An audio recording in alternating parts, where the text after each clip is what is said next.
female hip-hop artist in the St. Louis Underground. Yes, I did. How was that? What was that was awesome. It was definitely an honor to get that award. I was up against a lot of talented females and artists, not just females. Soon that barrier is going to be broken where it's not going to be male and female, it's just going to be artists. But we'll get there eventually. For all my women out there, keep going. But yeah, it was awesome. Finally, I got it. I was nominated for the past 3 years, and yeah, it's an honor to get it. Now, with regards to your performances, for someone who has never seen Skiddalz before, what do you want them to walk away with? I want them to walk away with being entertained, just seeing something that made them say like, wow, like, oh my God. And, you know, I love entertaining, I love performing, so I want people to walk away wanting to know more about me and, you know, just wanting to hear my music and wanting to come to more of my shows and stuff. Now, speaking about your music, I mean, what I've seen and read, your music has gone international. It's not like, not even a St. Louis or a Missouri thing or Illinois thing, it's beyond the United States. Has that been something that has happened as of late, or is it something that... Well, it happened through MTV.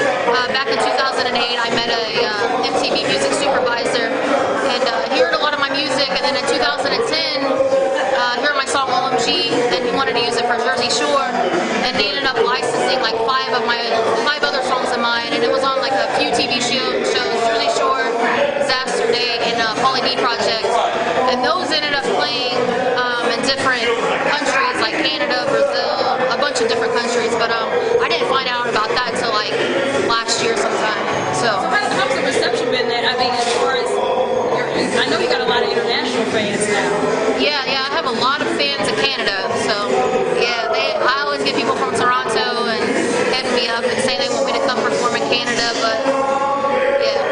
Now, is the album Rebel Angel, is that still coming out on June 21st? It's coming out on July 11th. July 11th. Yeah, next month. I don't know when this is coming out, so.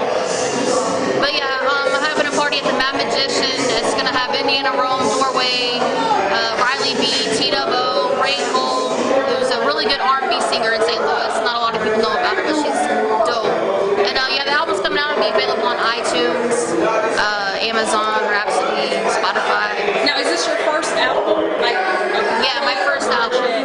So why now, as opposed to maybe 2 years ago, or?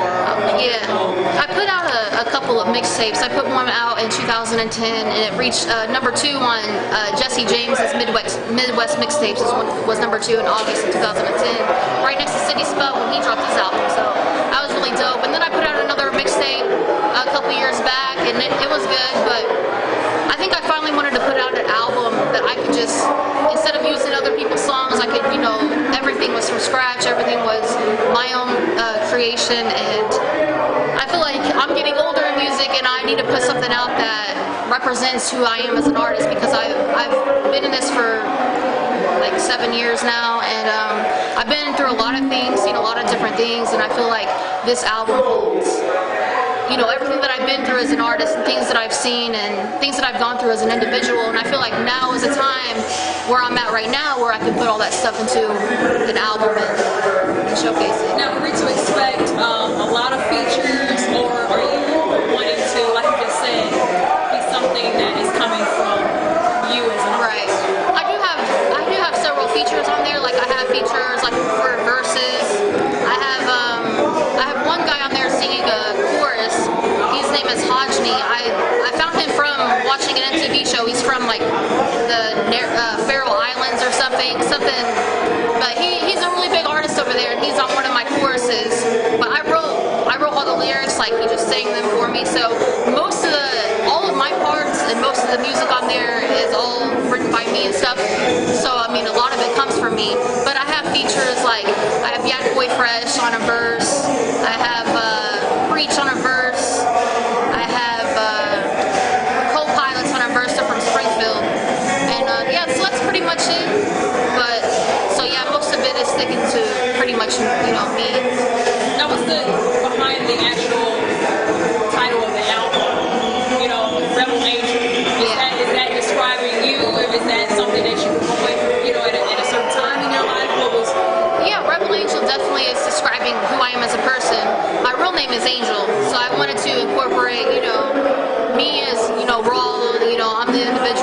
duets in this thing, so I wanted Angel to be a part of the title.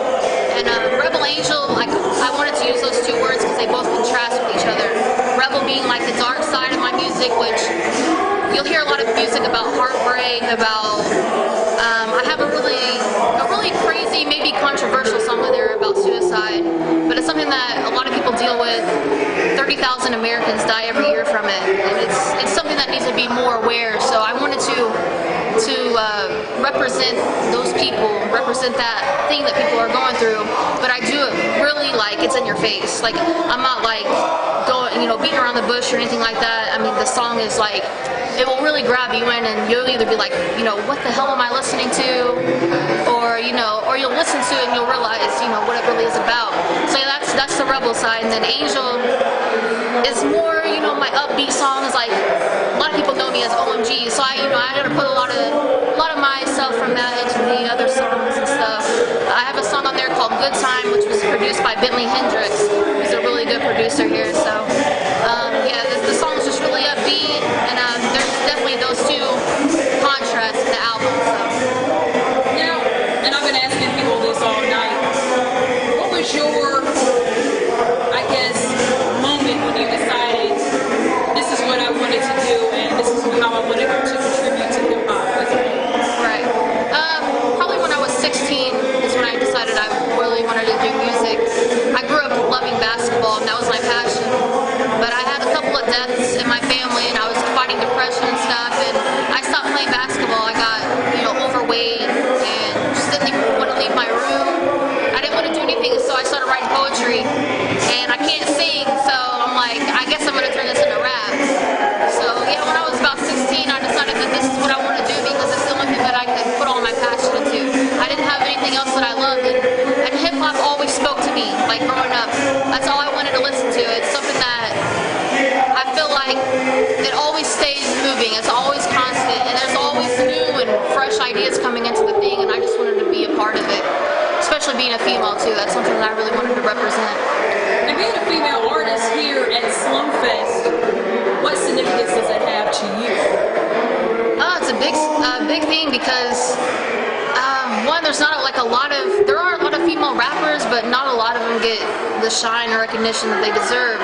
So I think there's only like a few female artists on this bill, which is a huge deal. I think last year I might have been like one of 2 female artists that were on it.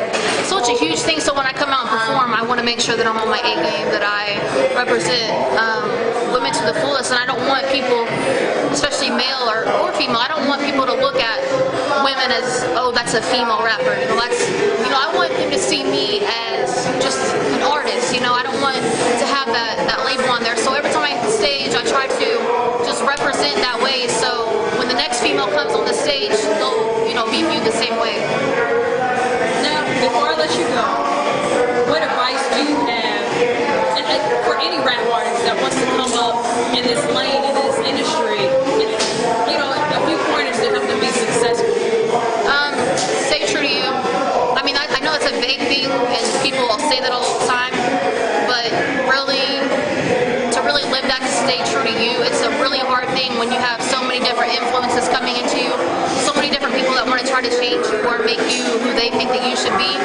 So as long as you stay true to you and just tell people, what you want them to hear, don't let other people, tell you what they want to hear. You always want to, people can't create what you can, so like you have to give your creation to them. So always stay true to you.